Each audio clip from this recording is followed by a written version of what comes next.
मीरपुर नाम के शहर में तेजस अपनी पत्नी नीरू के साथ रहता था। पति पत्नी दोनों ही नौकरी करते थे। एक दिन तेजस गांव अपनी माँ के पास फोन करता है। हेलो, प्रणाम माँ। जीते रहो माँ, तुम दादी बनने वाली हो। हैं? अरे वाह, ठीक है बेटा, मैं कल ही आती हूँ। जब माँ जी शहर पहुंची तो बेटी बहू ने बहुत अच्छे से स्वागत किया। लीजिए माँ जी, चाय। अरे गर्मा गर्म पकोड़े ले आओ माँ के लिए। नीरू रसोई में गई और 2 मिनट में ही पकोड़े ले आई। जी ये लीजिए। बहू जादू से बनाए हैं क्या? अभी तो रसोई में गई थी। यम्मी। माँ जी, शीला रसोई में पकोड़े तल रही है, मैं बस लेकर आई। हे भगवान, मेरा धर्म भ्रष्ट कर दिया तूने। अब तो गंगा जल से शुद्धिकरण करना होगा। दूसरे दिन, माँ जी मैंने नाश्ता बना दिया है, ऑफिस जा रही हूँ। पर अभी तो घर का सारा काम पड़ा है। शीला आती ही होगी, झाड़ू पोछा बर्तन कपड़े वो सब कर लेगी। हमारे जमाने में घर का सारा काम हम ही करते थे।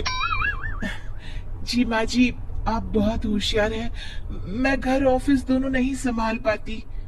तो जरूरत क्या है घर से बाहर जाकर चाकरी करने की? वैसे भी घर का काम खुद करने से घर में बरकत आती है, समझी? पर माँ जी। पर वर कुछ नहीं, इस महीने की पगार मिले फिर ऑफिस बंद है। हाँ। रात को नीरू तेजस से कहती है, सुनिए जी, माँ जी बोल रही थी कि मैं नौकरी छोड़ दूं। वैसे ठीक ही तो है, अभी तुम्हें आराम की जरूरत है। फिर भी आराम कहाँ, शीला को छुड़ाने के लिए बोल रही थी। तो अब 24 घंटे में इतना काम तो कर ही सकती हो। पर जॉब पसंद है मुझे, घर पर मन नहीं लगेगा। अगले दिन जब दोनों ऑफिस के लिए निकल रहे थे, मेरी तो कोई कीमत ही नहीं है इस घर में। माँ जी, आजकल महंगाई बहुत है, रहन सहन भी बदल गया है, दोनों नौकरी करते हैं तभी ठीक रहता है। अच्छा, तू कहना क्या चाहती है? मेरा बेटा तुझे बिठा के खिला नहीं सकता? तू ही इस घर का खर्च चला रही है, हैं?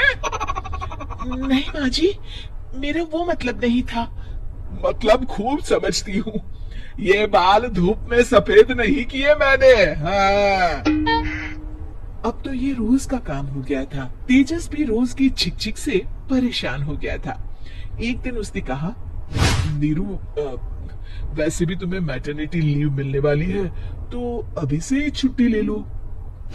पर क्या, मेरी सैलरी अच्छी खासी है। आखिर नीरू ने रिजाइन कर दिया। जब बच्चा हुआ तो घर में सब बहुत खुश हुए। कुछ दिनों बाद तेजस फाइल देख रहा था। क्या हुआ तेजस, कुछ परेशान लग रहे हो? हाँ, वो हमारी जितनी सेविंग्स थी वो तो हॉस्पिटल में और छठी के फंक्शन में खत्म हो गई है नीरू। और अभी वैसे मंदी चल रही है तो मैं बोल रही थी कल मुन्ना को हेपेटाइटिस का टीका लगवाना है। नीरू, क्या पोस्टपोन नहीं कर सकते? नहीं जी, बिल्कुल नहीं। अब तेजस को समझ में आ रहा था कि उससे गलती हुई है। पैसों की कमी का असर घर के माहौल पर भी पड़ रहा था।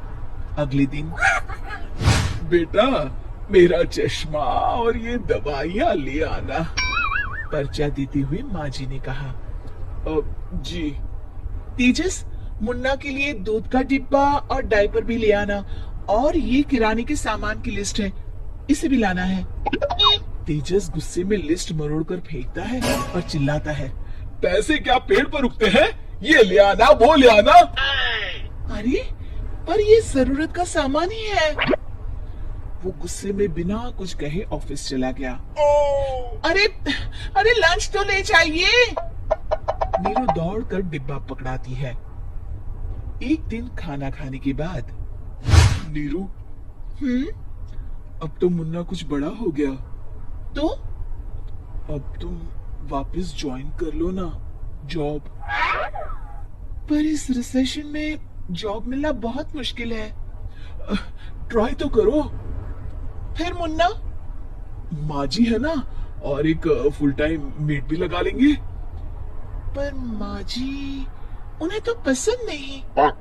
तभी माँ जी वहां आ जाती है और प्यार से नीरू के सर पर हाथ फेरते हुए बोलती है, अब मेरी समझ में आ गया बहू, पहले के और अब के समय में अंतर है।